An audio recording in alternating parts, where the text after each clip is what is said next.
ہادیو رہنما ہمارے علماء، ہو کبھی درپیش جو کوئی مسئلہ، پوچھ لیں حاضر ہوں ہم ان کی بارگاہ۔ الحمد للہ رب العالمین والصلاة والسلام علی خاتم النبیین اما بعد فاعوذ باللہ من الشیطان الرجیم بسم اللہ الرحمن الرحیم الصلاة والسلام علیک یا رسول اللہ وعلی آلک واصحابک یا حبیب اللہ، الصلاة والسلام علیک یا نبی اللہ وعلی آلک واصحابک یا نور اللہ۔ مدنی چینل کے ناظرین، پروگرام دارالافتاء اہل سنت میں آپ کو خوش آمدید کہتے ہیں، مرحبا کہتے ہیں۔ اللہ رب العالمین ہم سب کو دین متین کے احکامات سیکھ کر سمجھ کر ان پر عمل پیرا ہونے کی توفیق عطا فرمائے۔ ہمارے پیارے نبی صلی اللہ علیہ وآلہ وسلم کا فرمان عظمت علی شان ہے، زینوا مجالسکم بالصلاۃ علیہ فإن صلاتکم علیہ نور لکم یوم القیامہ۔ اپنی مجلسیں محفلیں مجھ پر درود پڑھ کر آراستہ کر لو کہ تمہارا مجھ پر درود پڑھنا قیامت کے دن تمہارے لیے نور ہوگا۔ صلو علی الحبیب صلی اللہ تعالی علی محمد صلی اللہ علیہ وآلہ وسلم، صلاۃ و سلام علیک یا سیدی یا رسول اللہ وعلی آلک و اصحابک یا حبیب اللہ۔ ناظرین کرام، اس پروگرام میں بطور خاص آپ کے سوالات شامل کیے جاتے ہیں، اور کئی لوگ ایسے ہیں کہ جو ان کے جوابات بھی چاہ رہے ہوتے ہیں اور وہ علم دین بھی سیکھنا چاہ رہے ہوتے ہیں۔ آپ اول تاخیر ہمارے ساتھ پروگرام میں شامل رہیں گے تو انشاءاللہ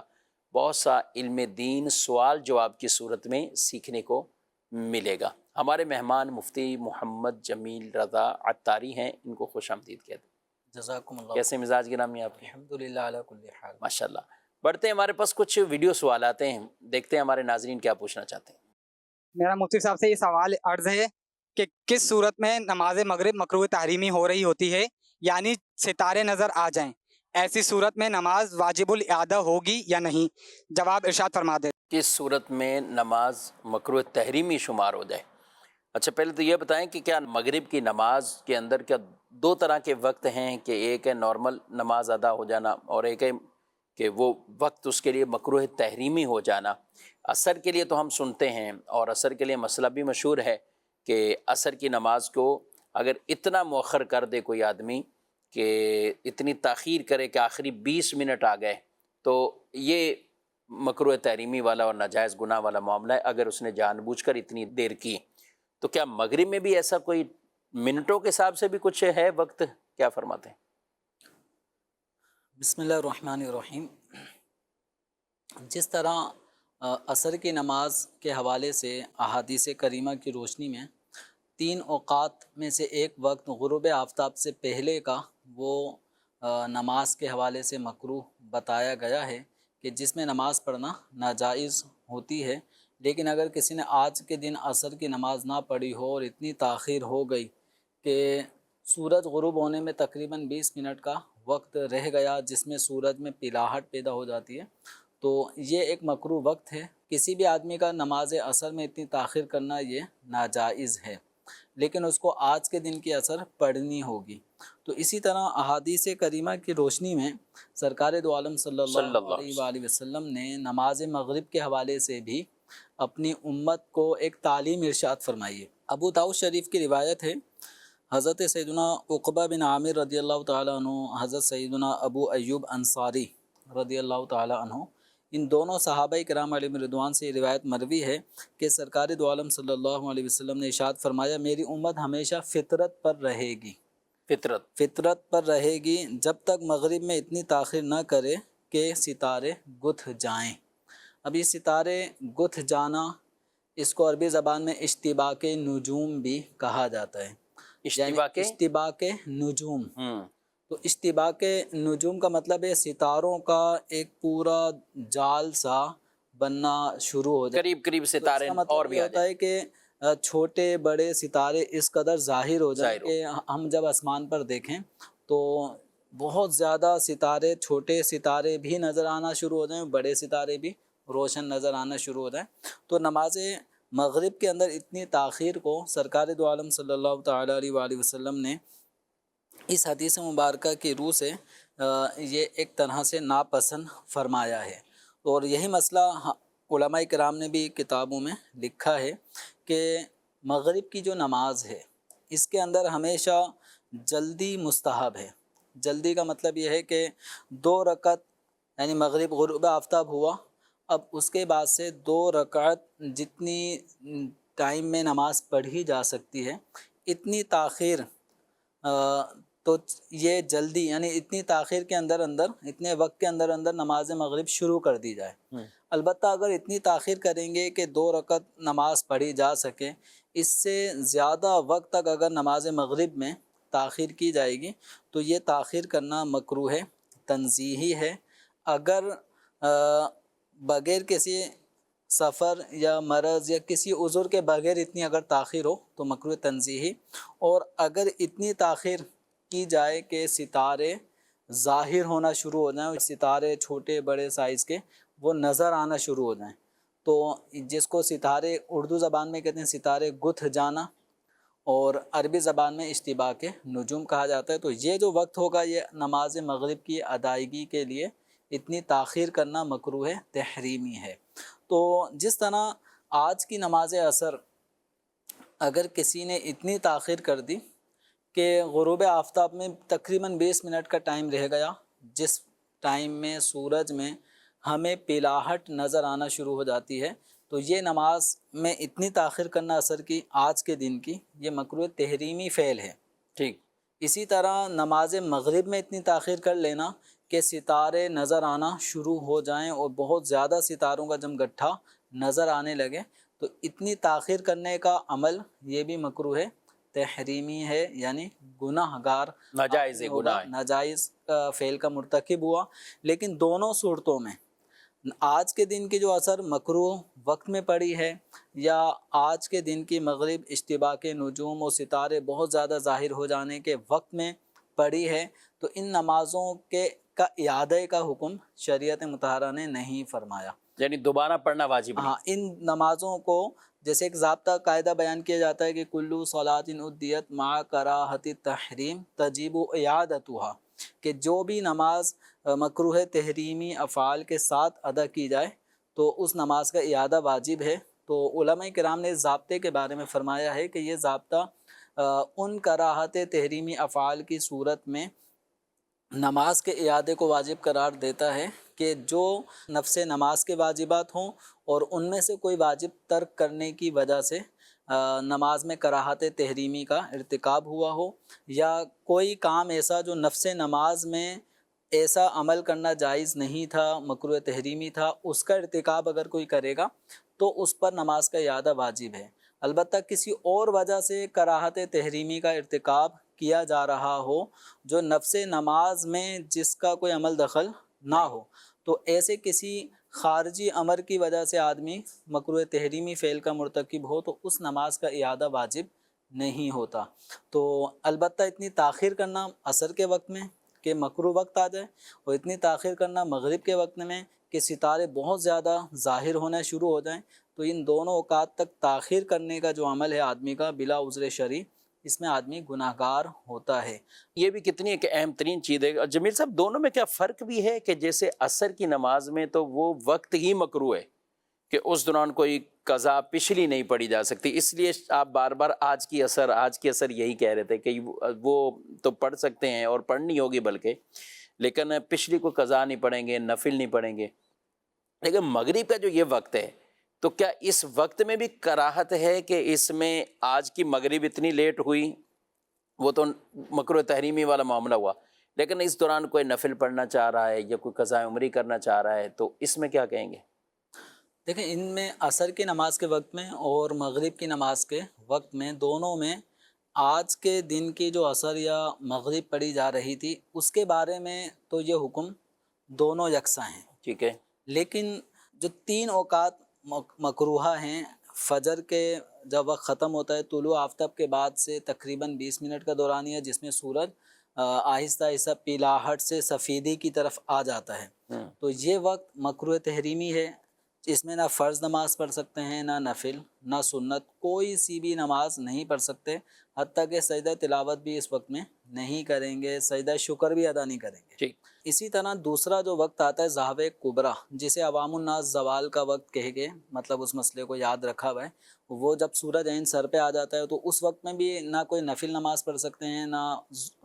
کوئی نماز قضا کر سکتے ہیں۔ اسی طرح جب سورج غروب ہونے سے پہلے کا جو 20 منٹ کا دورانیہ ہے، جس میں سورج میں پلاہٹ پیدا ہو جاتی ہے، اب وہ پلاہٹ غروب آفتاب تک اس میں رہتی ہے، تو یہ وقت بھی نماز کے اندر مکروہ تحریمی قرار دیا گیا ہے۔ اس وقت میں بھی کوئی نفل نماز، فرض نماز، قضا نماز نہیں پڑھ سکتے، سوائے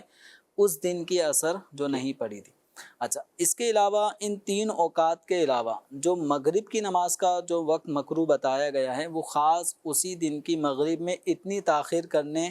کو مکروہ تحریمی اور ناجائز قرار دیا گیا ہے، جبکہ مغرب کی نماز کا ابتدا سے انتہا تک پورا وقت نوافل پڑھنے کے حوالے سے اس میں کوئی کراہت نہیں ہے۔ صحیح، سجدہ تلاوت، سجدہ شکر ادا کرنے میں کوئی کراہت نہیں ہے، حتیٰ کہ مغرب کے فرض ادا کرنے کے بعد یا مغرب کے فرض ادا کرنے سے پہلے مغرب کا وقت پورا ختم ہونے تک کوئی بھی قضائے عمری اگر کوئی کرنا چاہے تو اس میں بھی کسی قسم کی کراہت نہیں ہے۔ صحیح، تو جو 3 اوقات مکروہہ ہیں مشہور،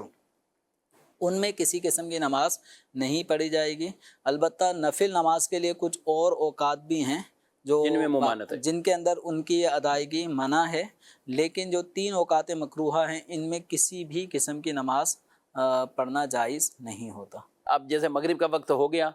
اب یہ پورا ٹائم، عشاء کا پورا ٹائم، تو اس میں یہ کوئی بھی مکروہ وقت نہیں۔ اس میں کسی بھی نماز کو نفل پڑھنا چاہیں یا قضائے عمری ادا کرنا چاہیں، سجدہ تلاوت، سجدہ شکر ادا کرنا چاہیں، تو ان چیزوں میں کوئی کراہت نہیں ہے۔ ٹھیک ہے، ماشاءاللہ بہت اہم گفتگو ہوئی ناظرین کرام، اور بالخصوص نماز کے حوالے سے۔ اور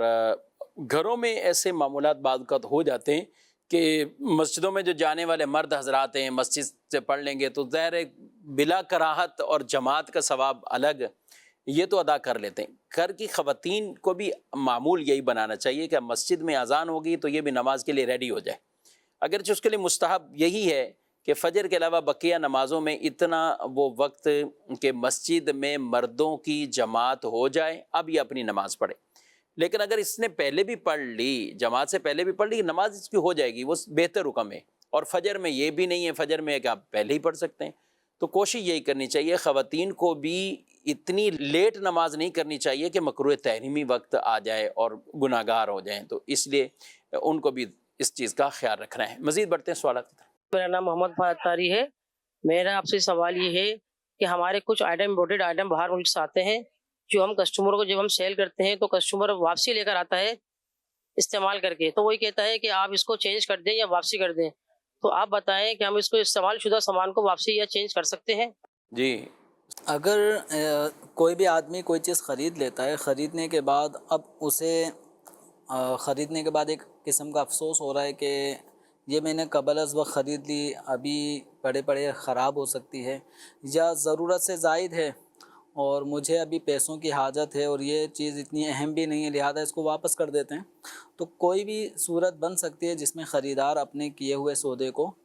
ختم کرنا چاہتا ہے۔ ٹھیک، تو اگر واقعتاً کوئی مجبور ہو کر آتا ہے اور اپنی خریدی ہوئی چیز وہ دوبارہ دکاندار کے پاس آ کر واپس کرنا چاہتا ہے، تو یہ عمل کہلاتا ہے اقالہ، یعنی سودا کینسل کرنا۔ تو اگر چیز جیسی تھی ویسی ہی ہے، انہی اوصاف کے مطابق ہے، کوئی اس کے اندر نقص پیدا نہیں ہوا، تو اب دکاندار جب سودا کینسل کرے گا تو اس کو پوری رقم دینی ہوگی، وہ رقم میں کمی نہیں کر سکتا۔ البتہ اگر چیز کے اندر کوئی عیب پیدا ہو گیا، خریدار نے جب سامان لیا تو اس کے بعد استعمال کر لی، استعمال ہونے کے بعد اب اس کے اندر قیمت میں کمی آ گئی، تو اب قیمت میں کمی آنے کی صورت میں اب اگر وہ دکاندار کے پاس جاتا ہے تو دکاندار اس کو ایک نیا ریٹ لگائے کہ میں آپ سے یہ چیز اتنے کی خریدوں گا، تو اب یہ نیا ریٹ خرید و فروخت کے اندر لگانے میں کوئی مذائقہ نہیں ہے، تو یعنی یہ اس سے خرید لے۔ اب یہ اس سے نیا سودا نہیں، ایک ہے سودا کینسل کرنا، ٹھیک، تو سودا کینسل کرنے میں اگر چیز جیسی تھی ویسی ہی ہے، اس میں کوئی نقص نہیں آیا، تو سودا کینسل کرنے کا مطلب یہ ہے کہ چیز واپسی۔ ٹھیک، تو اس کے اندر جتنے میں بیچا تھا اتنے ہی رقم واپسی خریدار کو دیں گے یہ. اور یہ تو ثواب کا کام بھی ہے نا. جی جی یہ اس کو اقالہ حدیث ہے. پاک میں کہا گیا کہ اگر کوئی کسی شخص کے جو کہ میں نے یہ خرید لیا آپ واپسی کو کروانا چاہتا ہے اور وہ آتا ہے اور اسے واپسی کرواتا ہے تو یہ اس سے اقالہ کر لے، قیامت کے دن اللہ اس کی خطاؤں کو معاف فرمائے گا، یعنی وہاں اس کی خطائیں لغزشیں اللہ تعالیٰ معاف فرمائے گا. تو یوں کوئی بھی آدمی اگر اپنی خریدی ہوئی چیز واپس کرنے آیا اور وہ کسی بھی وجہ سے شرمندہ ہوا، نادم ہوا کہ یار مجھ سے غلط سودا ہو گیا تھا، اس وقت مجھے کرنا نہیں چاہیے تھا، تو اب وہ ایک قسم کا پشیمان ہے، تو اب اس کی اس پشیمانی کو دور کر کے یہ اجر و ثواب کا مستحق بن سکتا ہے. البتہ اگر چیز میں نقص آ گیا تو نقص آنے کی صورت میں اب یہ نیا ریٹ لگائے کہ یہ چیز مثال کے طور پہ آپ لے کے گئے تھے 5,000 کی، تو اب اس میں یہ نقص آ گیا، استعمال ہونے کی صورت میں اسکریچ پڑ گئے، اب وہ جو فنیشنگ تھی وہ ختم ہو گئی، تو اب یہ اپنے طور پہ اس کے 4,000 4,500 جو بھی دونوں کے باہمی رضامندی کے ساتھ جو ریٹ طے ہو جائے اس ریٹ پر یہ اس کو واپس لینا نہ سمجھے، واپس کرنا نہ سمجھے، خریدا ہے نئے سرے سے سودا کرنا ہی اس کو سمجھے. اچھا یہ ضروری ہے کہ کوئی نقص آ جائے، مطلب کوئی بالکل فریش ہے، سب کچھ صحیح ہے، کچھ بھی نہیں کسی طرح کا ہوا، لیکن وہ اس کے بعد آتا ہے واپسی کرنے کے لیے اور وہ اس سے یہ کہتا ہے کہ میں آپ سے واپسی نہیں لوں گا، اور یہ اس سے خرید و فروخت ڈن کر لے کہ میں آپ سے خرید لیتا ہوں، آپ مجھ سے 5,000 کی لے کے گئے، میں آپ سے 4,500 روپے میں ریٹرن خرید لیتا ہوں، تو یہ خریدنا جائز ہے اس کا؟ اس میں بھی یہی صورت ہے کہ کانسیپٹ دو قسم کے ہیں. ایک تو یہ ہے کہ بھائی یہ واپس کرو، ٹھیک ہے، اور یہ بھی کہ ٹھیک ہے میں واپس کر لیتا ہوں. تو جب دونوں کا ذہن ہی واپس کرنے اور واپس لینے، گویا ہمارا جو پچھلا سودا تھا وہ ختم، کینسل، اگر یہ والی دونوں کا کانسیپٹ اس ذہن ہے تو پھر اس صورت میں جتنے میں پہلا سودا ہوا تھا اتنے ہی ریٹ میں سودے کو کینسل کیا جائے گا، اس سے کم رقم میں کینسل نہیں کر سکتے. لیکن اگر یہ کینسلیشن والا کانسیپٹ ختم کرنے کے بعد وہ کہے ہمارا پہلا سودا جو ہوا تھا وہ اپنی جگہ بالکل برقرار ہے، اب میں آپ سے آپ کی یہ چیز جس میں کوئی نقص نہیں ہے، کوئی اسکریچ نہیں پڑا، کوئی خرابی نہیں آئی، میں آپ سے نئے سرے سے خریدوں گا، صحیح، اور میں بارگیننگ کروں گا اس کی، جس طرح آپ نے خریدتے وقت بارگیننگ کی تھی، 5,000 لگائے تھے جبکہ 6,000 ریٹ لگائے تھے، اب یہ آپ نے 5,000 کی مجھ سے خریدی تھی، اب میں آپ سے 4,500 میں خریدوں گا. تو اب یہ نئے سرے سے اگر خرید و فروخت کرتے ہیں تو اس میں عاقدین جو چاہیں ریٹ لگائیں تو لگا سکتے ہیں، لیکن میں وہی عرض کروں گا کہ دونوں کا اب ذہن یہ ہونا چاہیے کہ ہم نیا سودا کر رہے ہیں، نیا سودا کر جب نیا سودے کا ذہن ہوگا تو پھر یہ 3,000 روپے بھی پیشکش کر سکتا ہے کہ بھائی 3,000 میں خریدوں گا. اب بیچنے والے کی مرضی ہے کہ وہ 3,000 پہ بیچے نہ بیچے. اس میں جمیل صاحب اب جیسے کچھ غلطیاں کی جاتی ہیں، بھئی آپ یہ رکھو 500 کاٹ لو، یعنی یہ تو آپ نے ایک پورا سمجھایا ہے کہ بھئی پچھلا سودا اپنی جگہ، یہ نہیں ایک نیا سودا گفتگو کر رہے ہیں اور نہیں اپنی بارگنگ کر کے اور پھر یہ لے رہے ہیں، یہ ایک نیا سودا ہو رہا ہے. لیکن عام طور پہ جو روٹین ہے لوگوں کی، یار کسی کو بھیج دے، یار آپ واپسی کراؤ نا، وہ کاٹے گا کچھ پیسے کاٹ لے گا، اس کو بولو 500 کاٹ لو، 1,000 کاٹ لو، جتنے بھی کاٹے آپ اس کو دے کر آ جاؤ. اب یہ کاٹ لو، واپسی دے دو، واپسی لے لو اور اتنے پیسے کاٹ لو، تو یہ صورت وہی ہے جو میں عرض کر رہا ہوں کہ اقالہ مطلب سودے کو کینسل کرنا، تو اس میں کاٹنے کی اجازت، اس میں پھر اگر چیز میں کوئی نقص نہیں آیا تو قیمت میں کمی نہیں کر سکتا. یہ ناظرین کرام اس چیز کا خیال رکھنا ہے، اور طریقہ بھی بتا دیا، جو جائز صورت بھی آپ کو بتا دیے، اس کے مطابق اس پر عمل کر رہے ہیں. اور بھی اس کی کئی شکے صورتیں نکل سکتی ہیں اور کئی اور بھی مسائل ہیں. یہ تو ایک وہ بتایا ہے سودا سیدھا کہ جس میں قیمت بھی پوری ادا ہو چکی تھی اور چیز اس کے قبضے میں آ گئی تھی، اب یہ ریٹرن کرنے آئے یا اکالہ کر لے، اگر اکالہ نہیں ہے تو نئی خرید و فروخت کر لے. لیکن بعض شکیں ایسی ہوتی کہ جس میں ابھی قیمت ہی پوری اس نے وصول نہیں کی ہے اور اب وہی چیز وہ واپسی کرنے آیا، اب اس کو کس قیمت پہ رکھا جائے گا، اس کے بھی باقاعدہ شرعی احکامات ہیں. تو لہذا اگر آپ اس طرح کے کوئی کام کرتے ہیں، موٹر سائیکل مارکیٹ میں ہوں، گاڑیوں میں ہوں، اور بھی اسی طرح بعض اوقات فلیٹس میں ہو جاتا ہے، مکانوں کی خرید و فروخت میں ہو جاتا ہے، تو اس صورت کو باقاعدہ مفتی صاحب سے ڈسکس کر لینا چاہیے تاکہ وہاں کسی طرح کی غلطی کی گنجائش نہ رہے. مزید سوال؟ میرا مفتی صاحب سے یہ سوال ہے کہ جمعے کی پہلی اذان کے بعد کاروبار ممنوع ہے، تو لین دین منع ہے، کاروبار منع ہے، اس چیز کے بارے میں کیا کہنا چاہیں گے؟ کیونکہ کاروبار، بہت سے لوگ کہتے ہیں کہ کاروبار حرام ہے، اور دوسرا سوال میرا یہ ہے کہ ہم کہیں مال لینے جاتے ہیں تو لوگ کہتے ہیں کہ آپ کتنے ٹائم پہ پیسے دو گے، 1 مہینے میں دو گے تو اس کے چارجز الگ ہیں، 2 مہینے میں دو گے پیسے آپ تو اس کے پیسے الگ ہیں، تو یہ کیا سود میں شمار ہو جائے گا اس طریقے سے مال لینا، یا یہ جائز ہے؟ اس معاملے میں آپ ذرا ہماری رہنمائی کر دیجیے گا۔ جی ماشاءاللہ، 2 سوالات انہوں نے کیے ہیں۔ ایک تو پہلا سوال ان کا کہ جمعے والے دن کاروبار کیا اذان اول ہوگی تو اب کاروبار کیا حرام ہو جاتا ہے، آمدنی بھی حرام کہلائے گی یا کیا کہلائے گی؟ جو جمعۃ المبارک کی اذان اول ہو جانے کے بعد کاروبار جاری رکھنے کے حوالے سے ہے، تو اس بارے میں واضح طور پر اللہ تبارک و تعالی نے سورہ جمعہ میں حکم ارشاد فرمایا ہے اہل ایمان کو، وہ یہ ہے کہ جب جمعۃ المبارک کے دن اذان دے دی جائے، نماز کے لیے جب بلایا جائے، تو اب اللہ تعالی کے ذکر یعنی نماز کی طرف دوڑو اور کاروبار کو چھوڑ دو۔ تو یہاں واضح طور پر اللہ تعالیٰ کی طرف سے حکم ہے وَذَرُوا الْبَيْعَ، یعنی خرید و فروخت کو چھوڑ دو۔ جب حکم آ گیا خرید و فروخت نہیں کرو، چھوڑ دو، تو اب اگر کوئی اس دوران یعنی اذان اول ہو چکی ہے، اس کے بعد سے نماز جمعہ ادا ہونے تک اس دوران اگر کوئی خرید و فروخت کرتا ہے تو اس کا یہ عمل ناجائز ہے، مکروہ تحریمی ہے، آدمی اس طرح کا عمل کر کے گناہ گار ہوگا۔ لیکن جو اس نے سودا کیا ہے، جو چیز خریدنی تھی خرید لی، جو چیز بیچنی تھی وہ بیچ دی، تو یہ سودا معرض وجود میں آ گیا، یعنی اب جو چیز خریدی ہے تو خریدار اس کا مالک بن گیا، جو چیز بیچی ہے تو بیچنے والی کی ملکیت سے نکل گئی اور اب وہ پیسوں کا حقدار ہو گیا۔ اب اس صورت میں 100 روپے کی چیز 110 روپے میں بیچ دی، 1000 کی چیز 1200 روپے میں بیچ دی، تو اب یہاں پر جو 10 روپے یا 200 روپے جو پروفٹ بن رہا ہے وہ پروفٹ حلال ہے، کہ آپ کی چیز حلال تھی، اس حلال چیز پر آپ نے نفع رکھ کر پھر اس کو بیچا ہے، تو یہ اصل عوض بھی اور جو پروفٹ کے ساتھ یہ پورا سمجھو ایک عوض یہ لینا حلال تو ہے، لیکن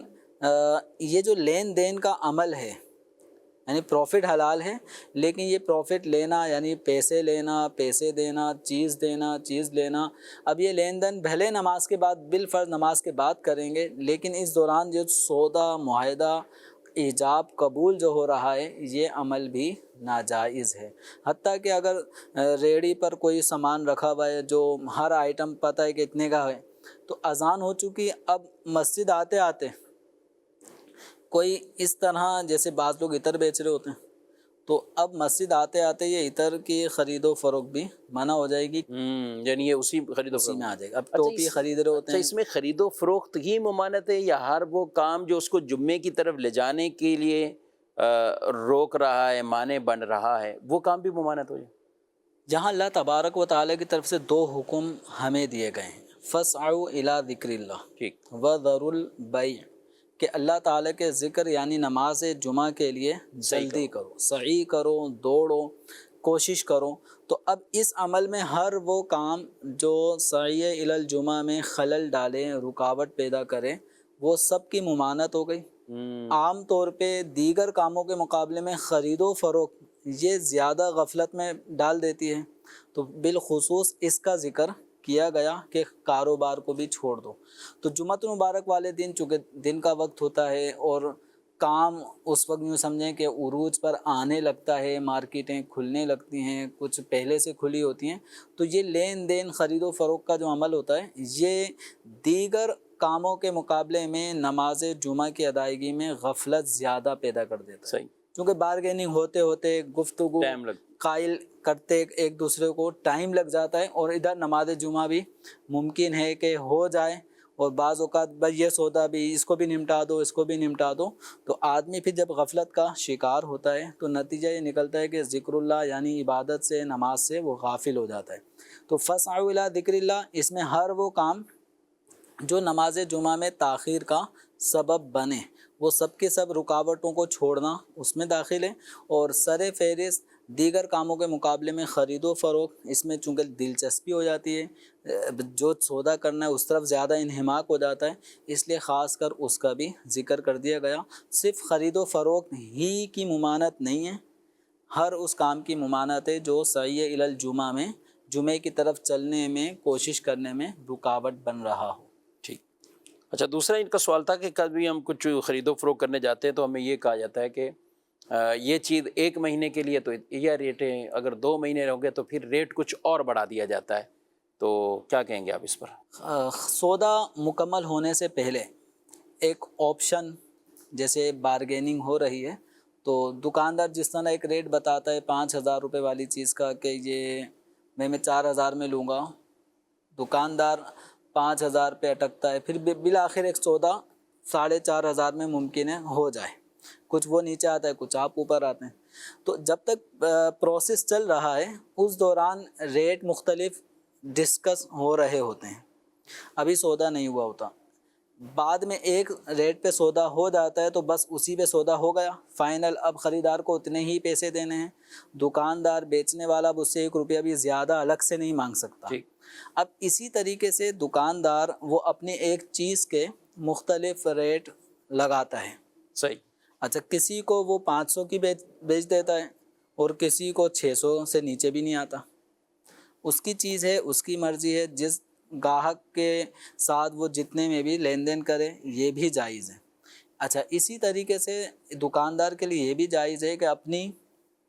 چیز کا نقد ریٹ کچھ اور رکھے اور ادھار والا ریٹ کچھ اور رکھے۔ صحیح، مثلا ایک ہی چیز اگر کوئی گاہک آتا ہے نقد سودا کرتا ہے تو اس نے 600 روپے کی دے دی، اب وہی چیز اگر کوئی آدمی آتا ہے کہ 1 ہفتے کے بعد میں پیمنٹ دوں گا آپ مجھے یہ بیچ دیں، تو وہ اس کے 600 کے بجائے 700 روپے لگا کر دونوں کا 700 پہ رضامندی ضروری ہے، صحیح، بھئی یہ 700 روپے کے ٹھیک ہے آپ 1 ہفتے بعد دے دینا،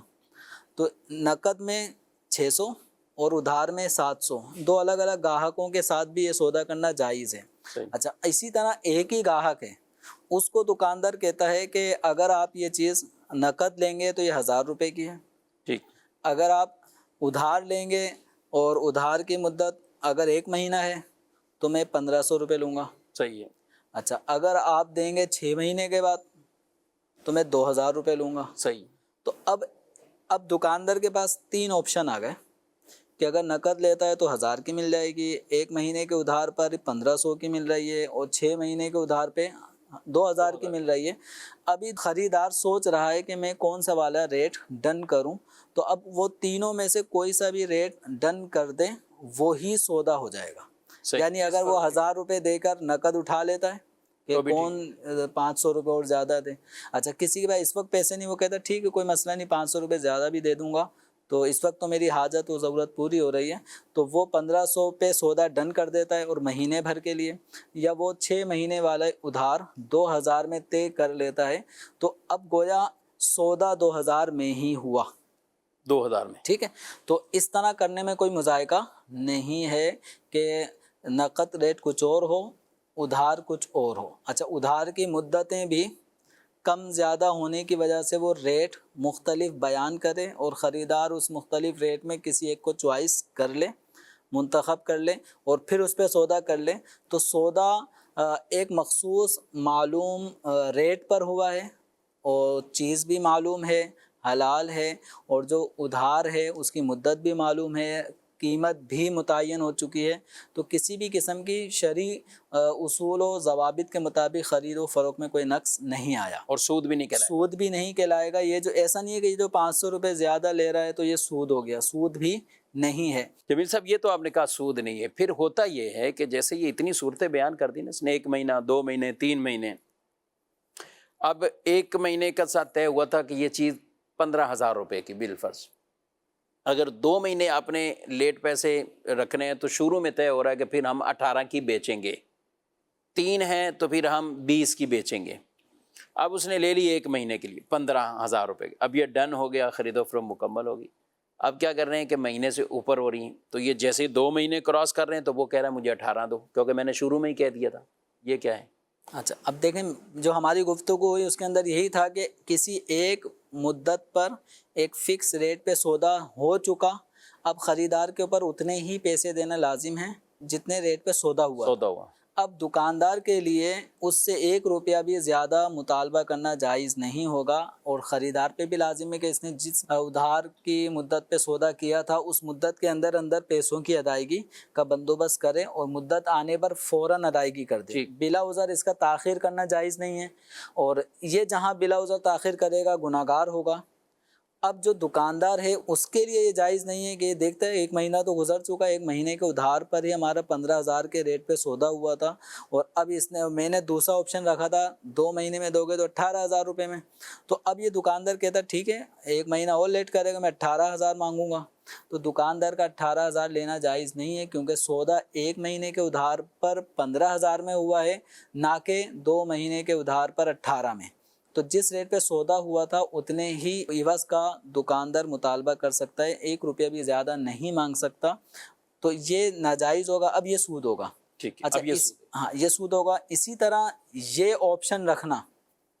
ٹھیک ہے آپ چیز لے جاؤ، اگر ابھی لینا ہے تو آپ 10,000 روپے دے دیں یا 12,000 روپے آپ نقد دے دیں،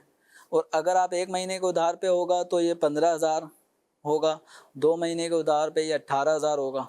اب دکاندار کہتا ہے بھائی میں ادھار لے کے جا رہا ہوں، نقد تو پیسے نہیں ہیں، میں ادھار لے کے جا رہا ہوں، 1 مہینے کا آپ نے کتنے بتایا 15، اور 2 مہینے پہ کتنے بتایا 18، ٹھیک ہے میں آپ کو پیمنٹ کر دوں گا، دیکھ لیں گے جس پہ پیمنٹ پہ سہولت ہوئی اسی پہ ڈن، اسی کے حساب سے میں پیمنٹ کر دوں گا۔ اب یہاں دیکھیں سودا یہ طے ہی نہیں ہوا کہ کون سی مدت پر اور کتنے ریٹ پر سودا ہوا ہے، بس وہ دکاندار سے وہ چیز لے کے جا رہا ہے، دکاندار بھی مطمئن ہے ٹھیک ہے یہ اگر 1 مہینے میں دے گا تو میں 15 لوں گا، 2 مہینے میں دے گا تو 18 لوں گا۔ تو اب یہ سودا کس ریٹ پہ ہوا یہ خریدار کو بھی نہیں پتہ، دکاندار کو بھی نہیں پتہ، لیکن دونوں میں سے ہر ایک اس آس اور امید پر ہے کہ یا تو 15 ملیں گے یا 15,000 ملیں گے یا 18,000 ملیں گے۔ اسی طرح خریدار بھی ہے کہ اگر مہینے میں بندوبست ہوا تو میں 15,000 دے دوں گا، ورنہ اگر کبھی لیٹ بھی ہوا تو کوئی مسئلہ نہیں 18,000 دے دوں گا۔ اب یہ سودا ایک مخصوص ثمن پر، ریٹ پر، پرائس پر ہونا چاہیے تھا، وہ نہیں ہوا، تو فقہی اصطلاح میں اس کو کہیں گے کہ ثمن مجہول ہے، ریٹ معلوم ہی نہیں ہے۔ تو خرید و فروخت میں جس طرح جو چیز آپ خرید رہے ہیں اس کی مقدار معلوم ہونا ضروری ہے، قیمت بھی، اسی طریقے سے جو اس کی قیمت ہے، پرائس ہے، ثمن ہے، اس کی بھی مقدار معلوم ہونا ضروری ہے۔ اب یہ سودا جس انداز کا ہوا ہے اس میں اس کی پرائس، اس کی قیمت ہی پتہ نہیں ہے، نہ دکاندار کو نہ خریدار کو، تو ایسا سودا کرنا بے فاسد ہے، ناجائز سودا ہے، ایسا سودا فسخ کرنا، ختم کرنا ضروری ہے۔ اب یہ جو اس انداز کا جو ادھار کی مدت میں جو ریٹ مختلف آ رہے ہیں،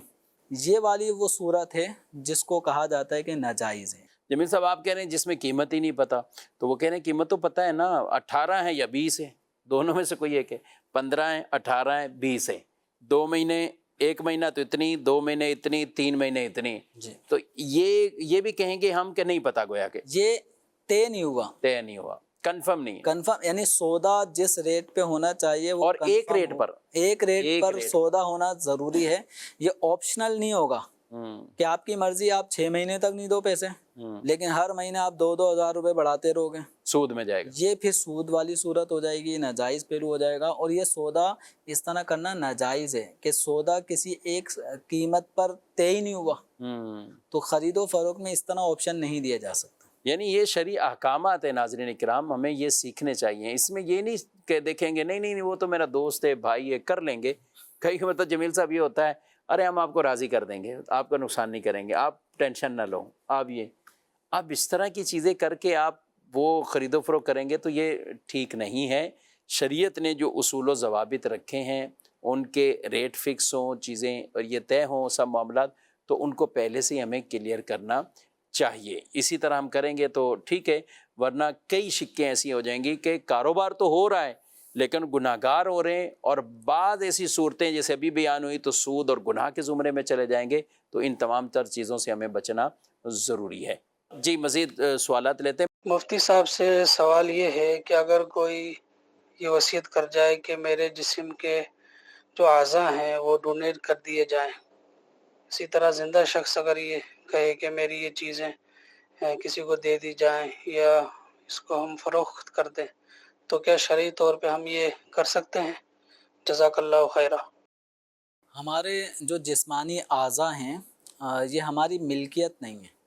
یہ اللہ تبارک و تعالیٰ کی دی ہوئی چیزیں ہیں جو ہمارے پاس امانت ہیں، تو اب ان کو انہی کاموں میں استعمال کیا جائے گا جو اللہ تبارک و تعالیٰ اور اس کے پیارے رسول صلی اللہ علیہ وسلم نے ہمیں ان کے استعمال کے طریقے ارشاد فرمائے ہیں۔ تو اپنے اعضاء کو ڈونیٹ کرنا، یعنی زندگی میں ہی کوئی اپنا گردہ دے رہا ہے یا اسی طریقے سے اپنی آنکھیں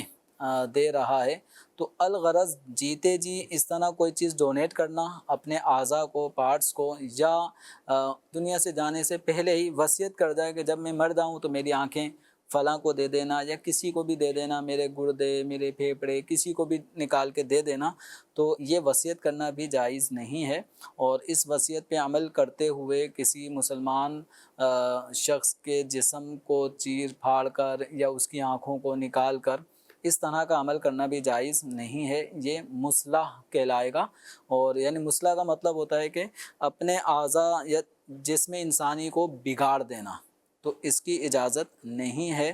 بعد انتقال بھی اس وصیت پہ عمل کرنا جائز نہیں۔ کوئی یہ سمجھے کہ انہوں نے وصیت کی تھی اور ہم نے ایسا نہیں کیا تو مردے کو پتہ نہیں کوئی اذیت ہوگی، تو تکلیف ہوگی، تو وہ بے چین رہے گا، تو ایسی کوئی بات نہیں ہے۔ اولا تو یہ وصیت کرنا درست نہیں اور اس پر عمل کرنا بھی جائز نہیں۔ اور پھر ایک بات یہ آئی کہ اپنے ان اعضاء کو فروخت کرنا، جیسے بعض لوگ کڈنی، گردہ دیتے ہیں تو اس کے باقاعدہ پھر لاکھوں لاکھ قیمت لگاتے ہیں کہ اتنے لاکھ روپے آپ مجھے دیں، تو اس کا بھی عوض لینا جائز نہیں ہے۔ حتیٰ کہ جو بلڈ ہے، خون کا عطیہ کرنا، اس کا حکم جدا گانا ہے۔ دیگر اعضاء کے مقابلے میں ہمارے جسم میں پیدا ہونے والا جو بلڈ ہے یہ جنریٹ ہوتا رہتا ہے، بنتا رہتا ہے، تو ضرورت کے تحت ایک مسلمان کو اس بات کی اجازت ہے کہ وہ کسی دوسرے مسلمان کی زندگی بچانے کے لیے اس کو خون دے سکتا ہے، لیکن یہاں پر بھی اس بات کو مد نظر رکھنا ضروری ہے کہ یہ خون دینے والا، عطیہ کرنے والا کسی مریض یا اس کے نمائندے کو اپنا بلڈ بیچ نہیں سکتا۔ یہ چونکہ مال نہیں ہے کہ جس کو بیچا جا سکے، یہ ضرورتاً ہی دیا جائے۔ البتہ اگر کوئی ضرورت نہیں ہے، کہیں پر بھی مثال کے طور پہ بلڈ کی ضرورت ہی نہ پڑے، تو اب اپنا اس عطیے کو دینا بھی منع ہو جائے گا۔ ٹھیک ہے۔ اچھا، آپ نے کہا بلڈ بھی نہیں بیچ سکتے، لیکن بعض اوقات ایسے مریض ایسی کنڈیشن میں ہوتے ہیں اور بلڈ مل بھی نہیں رہا ہوتا، وہ سوائے یہی چانس ہے کہ کہیں سے خرید لیں، تو ایسی صورت میں خریدنے والے کے لیے تو یہ اجازت نکلے گی کہ وہ خرید کر لے لیں؟ اب چونکہ مریض یا مریض کا جو نمائندہ ہے وہ تو اپنی زندگی اور موت کی کشمکش میں ہے، تو اس کے لیے بامر مجبوری بھی اگر اس کو قیمت دے کر بھی بلڈ ملتا ہے اور جان بچانے کی صورت ممکنہ بنتی ہے، تو اس کے لیے پیسے دے کر بھی سودا کرنا اس کی اجازت ہوگی۔ لیکن خون دینے والے ڈونر شخص کے لیے اپنا خون دیتے وقت اس کا عوض لینا، پیسے لینا، یہ جائز نہیں ہے۔ جی ناظرین کرام، اپنے پروگرام ملاحظہ کیا، اپنے فیڈ بیک بھی ضرور دیجیے گا۔ دارالحکومت اہل سنت کے نمبرز بھی اپنے پاس رکھیے۔ کئی ایسے ضروری شرعی مسائل ہوتے ہیں کہ جو آپ کو بر وقت بھی پوچھنے ہوتے ہیں، تو ان نمبرز پر ضرور آپ رابطہ فرما کر اپنے مسائل کا حل پوچھ لیا کریں، تاکہ کسی طرح کی کوئی غلطی والے معاملات نہ ہوں۔ بعض اوقات کئی ایسی چیزیں، جیسے ابھی وصیت کا ہی سوال ہوا، لوگ بعض اوقات اسے نیکی بھی سمجھ رہے ہوتے ہیں، یا وہ جو چلا گیا دنیا سے لیکن وصیت کر گیا، اس کے بعد والے اس کو ثواب اور نیکی سمجھ کر اس کے اعضاء آگے اگر دے رہے ہیں، تو یہ بالکل غیر شرعی معاملہ ہے۔ ایسے معاملے میں ہمیں علماء کرام سے، مفتیان کرام سے رہنمائی لینی ہوگی۔ یہ ضرور اس چیز کو اپنے پلے سے باندھ لینا چاہیے، کیونکہ کہیں ایسا نہ ہو کہ ہم کسی کی ناجائز وصیت پر عمل کر کے خود بھی گناہ گار ہو رہے ہوں، کیونکہ مرنے والا تو کر گیا وصیت۔ اچھا، یہ تو چلو اعضاء کی ہے، اس طرح اور بھی کئی ایسی وصیتیں ہوتی ہیں کہ جن کا ناجائز میں زمرے میں آ جاتا ہے معاملہ۔